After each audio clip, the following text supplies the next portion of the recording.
It was only a matter of time before 50 Cent jumped in, and when he did, he came in hard. No filter, no sympathy, just relentless trolling. Right after Cassie revealed alarming details involving bizarre hotel encounters, baby oil, wigs, masks, and being filmed without consent.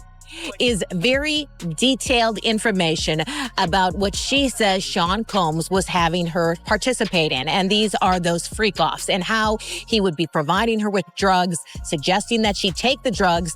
And then she said she wanted to take the drugs for every single freak-off in order to disassociate with what was taking place. She said on the stand that she hated participating in these freak-offs. So this morning, what we've been seeing so far is this playing of the freak off. So we cannot see this, but the jurors have a privacy screen on their monitor, so they're able to see some videos as well as some still images that the government has focused on in regard to these freak-offs. For the testimony, because we do not have cameras inside a federal courtroom, we're bringing it to you and giving you some quotes from what's said inside while Cassie has been on the stand. So she has been talking about how she was detailing how Combs would recover after the freak-offs. They used IV fluids, massages, and chef-prepared meals. She also said that she depended on opiates to make her feel numb and added she had an ongoing off and on addiction to some of the drugs. So some of the testimony that she has been providing so far, she was also detailing her declining health as a result of the frequent freak-offs. She had stomach issues as well as constant UTIs. Sometimes she had to participate in the freak-offs while infected. So we've heard this theme while she has been on the stand. She was also talking about how at times when she would be in the middle of her freak-offs, she might have to vomit, and then Sean Combs would still force her to participate in the freak-offs even though she was very, very ill. 50 was already online cracking jokes like he was doing stand-up. He dubbed Diddy Fruit Pop, mocked his hotel setups, and joked that the trial was more entertaining than anything on Netflix. He even posted screenshots of texts and clown emojis, questioning if Jay-Z still planned to hang out with his longtime friend. So as you know, the Diddy trial started today, and Cassie hit the stage, and 50 Cent could not control himself. Now, you know 50 Cent and Diddy have been enemies for the longest, and 50 Cent finds every reason to poke at Diddy. But today, he got so much ammo, it don't make no sense. So 50 Cent just posted a picture of Sean Diddy Combs' jury selection. It's a bunch of hymns. And he wrote the caption, "I'm not sure if this is fair, but don't worry, be happy."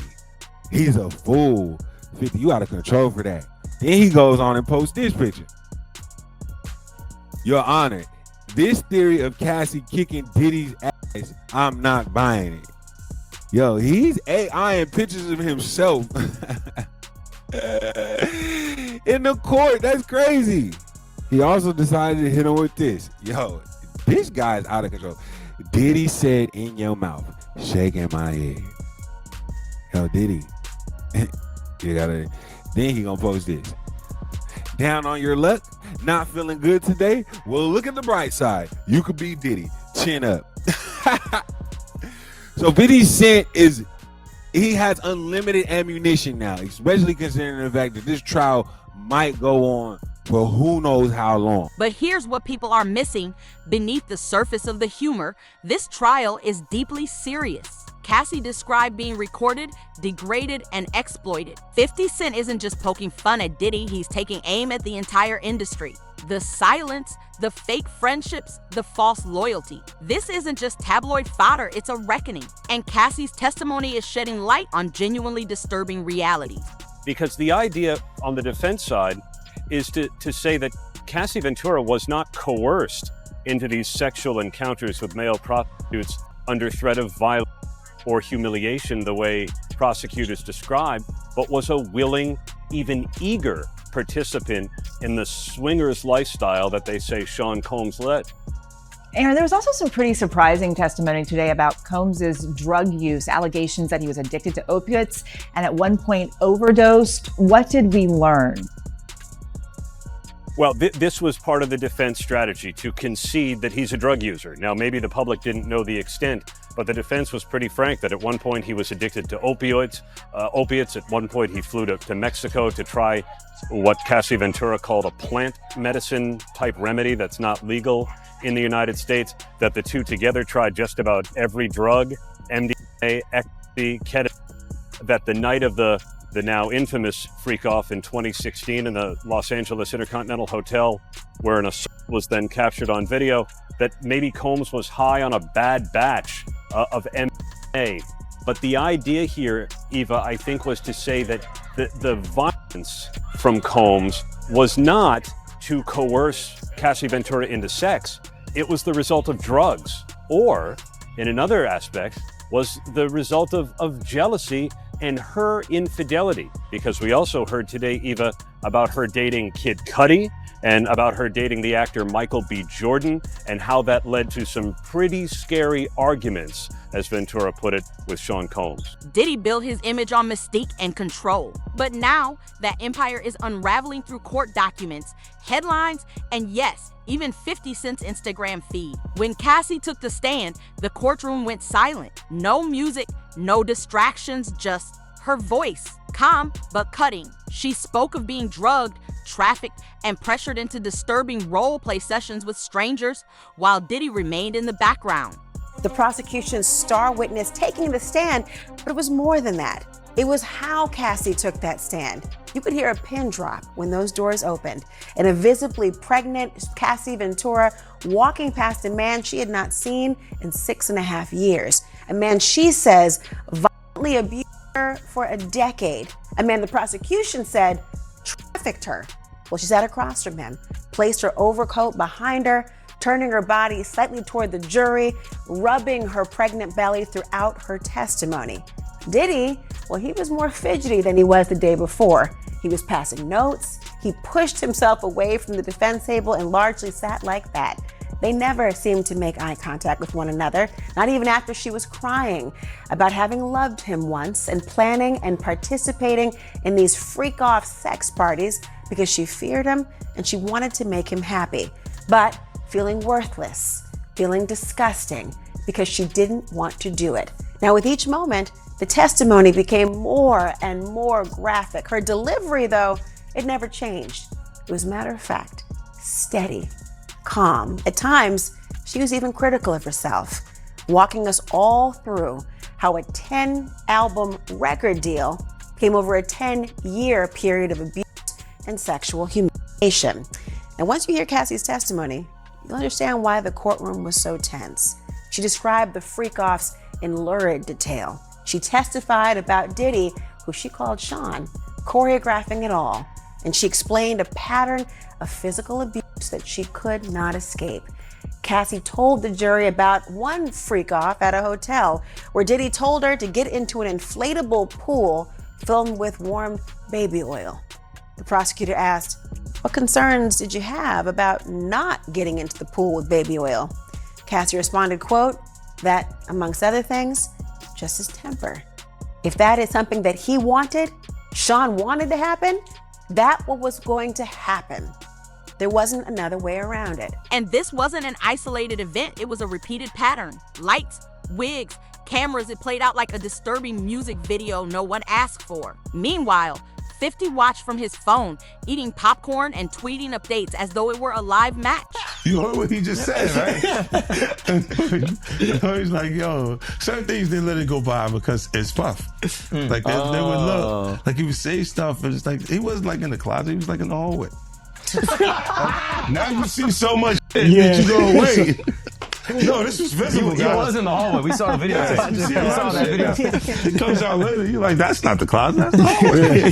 He didn't give a fuck. Like, you could tell that he was already. Nah, New York is dope. Because when Fab, he was like, yo, Fab, we ain't party. Fab was like, nah, we partying tonight. He's like, no, like, but he did party. Yeah.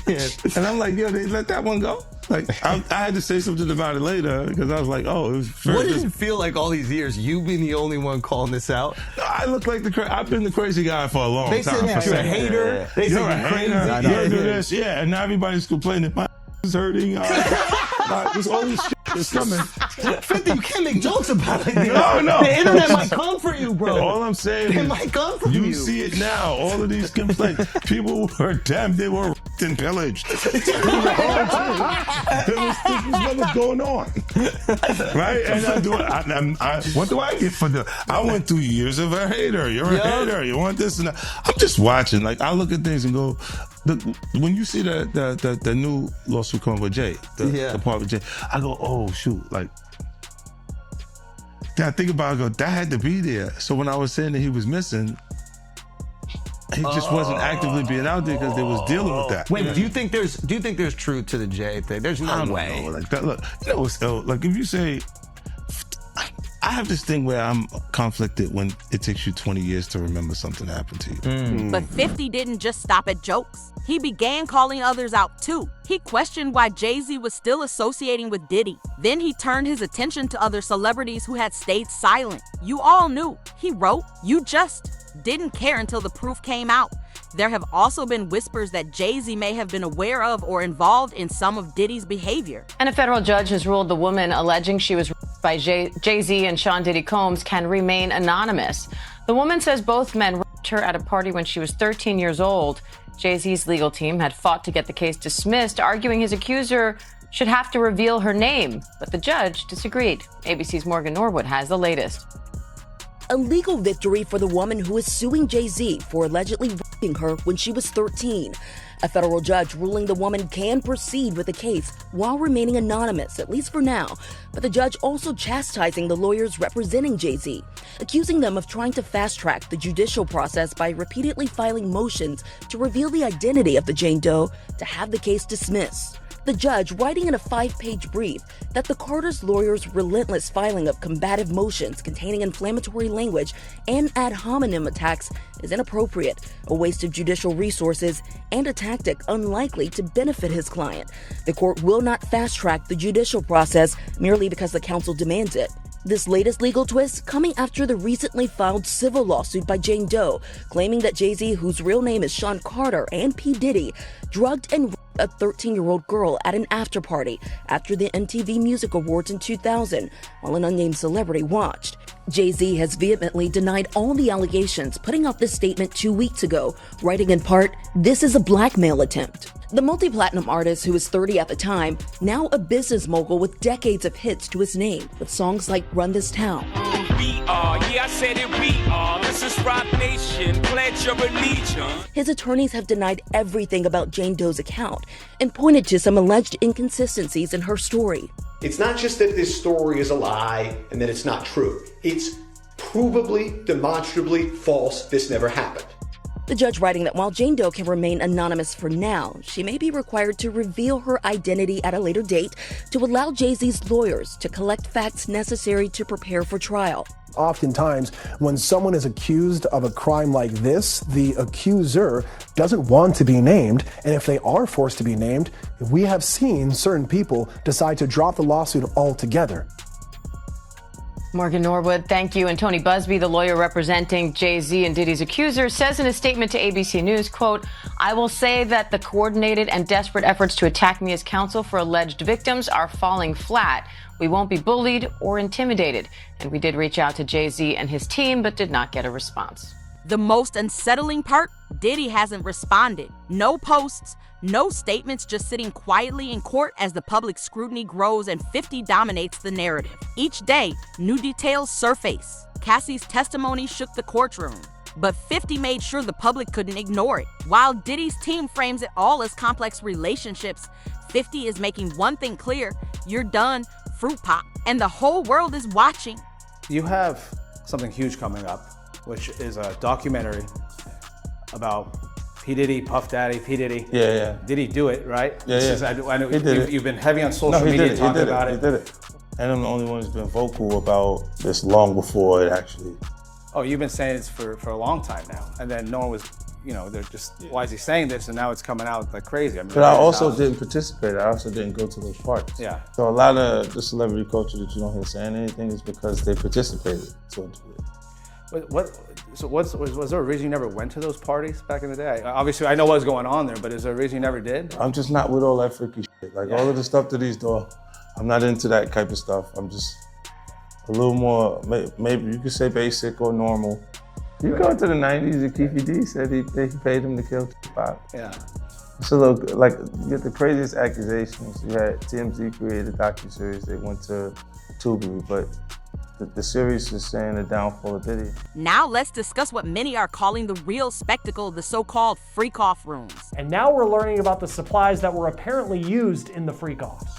Again, the star witness is Cassandra Ventura. She and Diddy were in a relationship for 10 years. It ended in 2018. Cassie sued Diddy in 2023, and he settled that suit the very next day. That lawsuit was a major spark to the story that has brought us to what's playing out in court right now. This week, we heard Cassie tell her story to the jury. She says that Combs beat her, berated her, and forced her to take part in what has been called freak-offs. They're alleged drug-fueled sex parties involving escorts. Cassie said they were mentally and physically exhausting. She claimed that the freak-offs often left her with sores, UTIs, and needing IVs to recover. The jury has seen pictures of injuries from the relationship, Cassie says, like bloody lips and black eyes that she claims that Diddy gave her when they were together. The jury has also seen a video of Diddy assaulting Cassie in the hallway of an LA hotel in 2016 that was leaked to CNN. That's been seen by millions of people. That video, Cassie testified, shows her trying to escape a freak-off party. Now, the jury has also heard testimony from Cassie about the physical toll that she said freak-off parties had on her. This is an exchange from the transcript.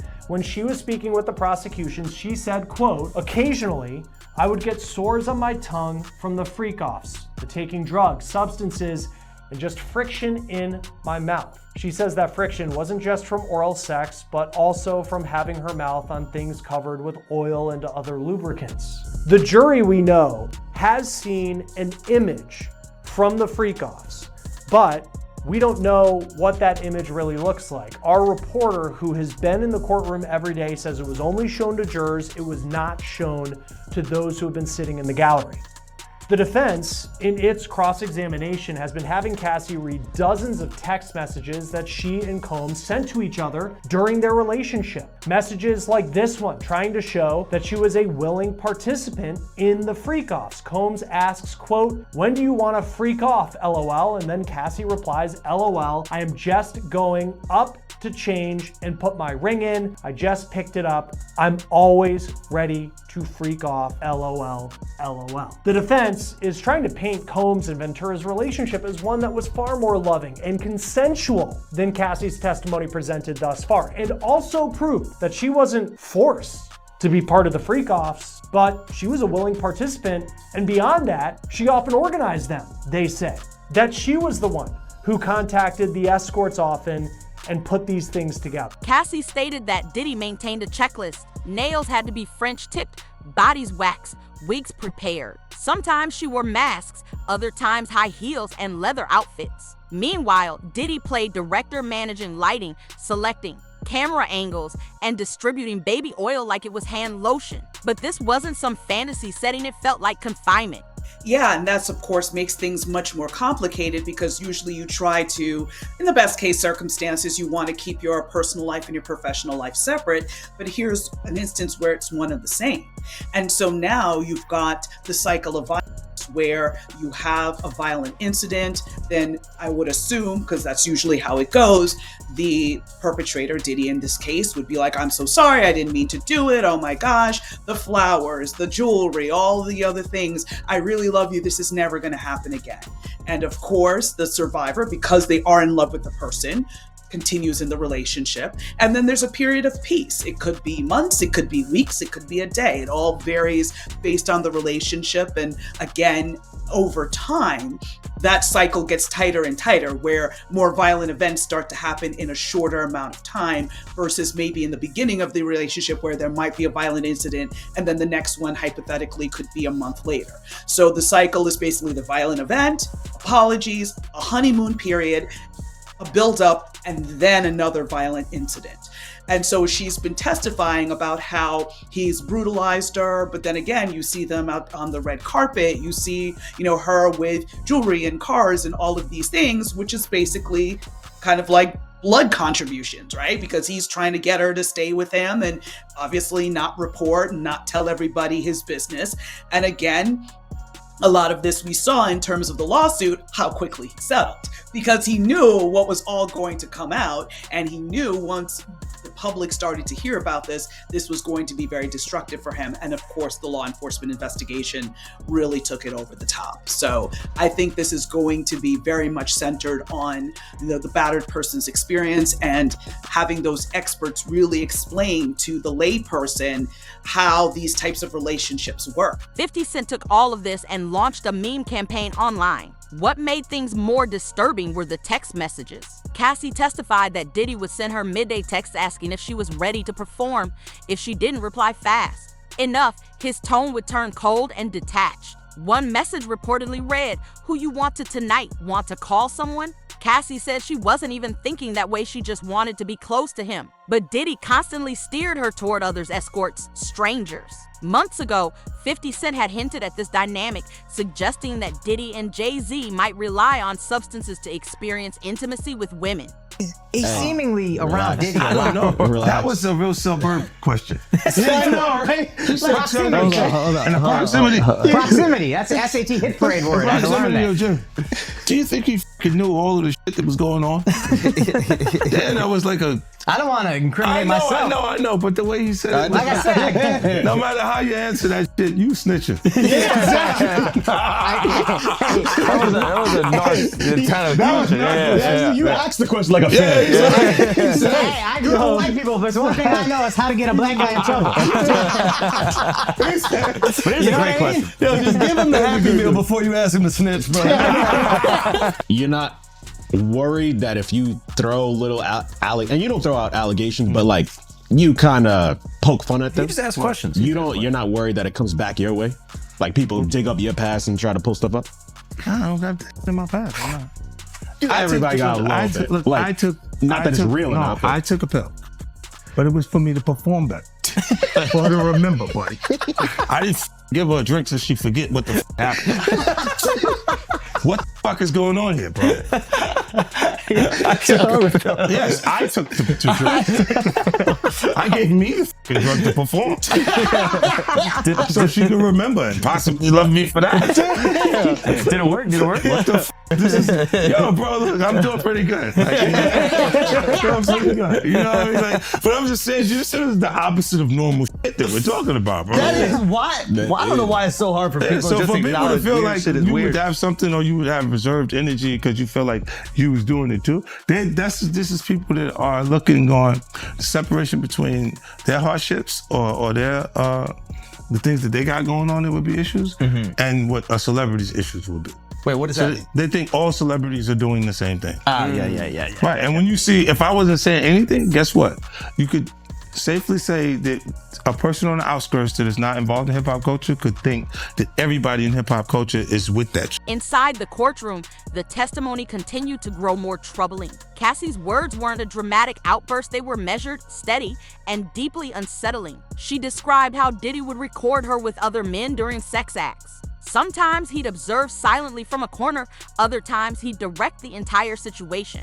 Each time, she felt less like a person and more like an object, something he possessed. A male escort also took the stand. He said he was paid thousands to be with Cassie while Diddy watched. He described her as terrified, emotionally absent. He said he left the hotel room feeling unwell, that the whole situation felt wrong, even though no one explicitly said no.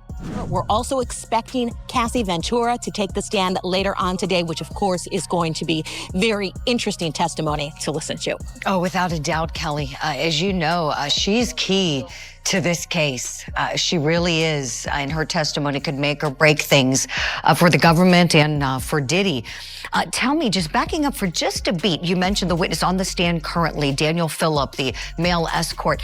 Starting things off yesterday, some really shocking pieces of information, as you know, came in, Kelly, about where he's detailing being asked to urinate on Cassie while Sean Combs was allegedly watching and masturbating.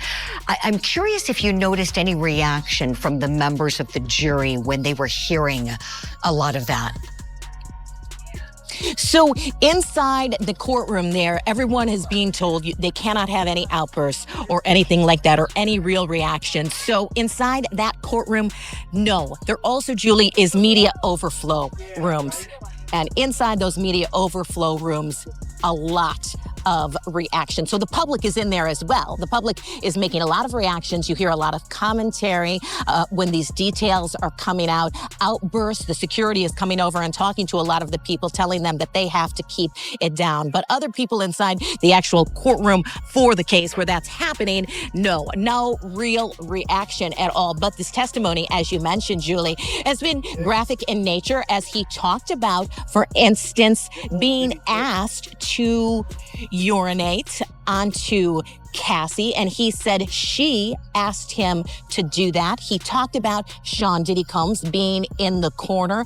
Through all of it, Diddy remained expressionless. No reaction, no emotion. Yet in the courtroom, the mood was heavy. The silence suggested everyone understood this wasn't something that would just disappear. Not this time. 50 Cent later said, Diddy should have accepted the plea deal that was previously on the table. After Cassie Ventura testified for the third consecutive day, 50 took to social media and posted, after listening to today's testimony, I think the D-diddler should have took the plea offer. The sigh is beyond me. So what do you think? Gene Deal appeared to share the same view. Take his counsel advice. Because if he think he's gonna get out of this from the federal government, he out his mind. They in the process of plea bargaining, trying to do a plea bargain session with him, and he not taking it. That's probably why one of the lawyers jumped off the case. Remember Benjamin Bradford, his first lawyer with the Cassie situation? He said, give her the 10 million and make this go away, brother. He ended up giving her 30 million. He's not taking the lawyer's advice. 9 times out of 10, they probably got him a good plea bargain. Yo, listen to me, we can give you 15 years.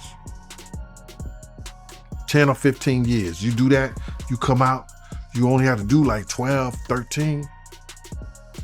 Come out to a halfway house. You still can live some of your life out as a free man. But if Diddy refused the plea deal, does that mean he truly believes he can win? 50 Cent has been regularly posting updates related to the accusations Ventura made in court. Much of the recent focus has been on texts and emails exchanged between the two, especially as prosecutors zeroed in on the alleged freak-off parties she described earlier in the week. 50 also referenced another explosive claim, this one involving Kid Cutie. He mentioned the accusation that Diddy had Cutie's car blown up after discovering he had been romantically involved with Ventura. With this man you're looking at right here, Kid Cudi. She was in one of those freak-offs, and then Sean got a hold of her phone and then realized that they had been having a relationship together, and she said that that did not go over very well, to say the least. So one of the other things that defense counsel has been saying back and forth with Cassie, when Cassie is responding with things like, I can't recall, it's a long time ago. At one point, defense counsel said, yeah, it was a long time ago, and it sounds like you were doing a lot of drugs. Cassie's drug use has been front and center in this case. She readily admitting to using drugs and that she had to use drugs in order to take part in those freak-offs. We can put some full screens up on the screen for you to kind of tell you a little bit about what some of the testimony has been like today. So she did testify that her friends knew about the physical abuse because they often witnessed it. Her parents and brother knew about the abuse as well. What's your take? Do you think 50 Cent's got a point? Drop your thoughts in the comments below. And if you're into these updates, don't forget to like the video and hit that subscribe button for more.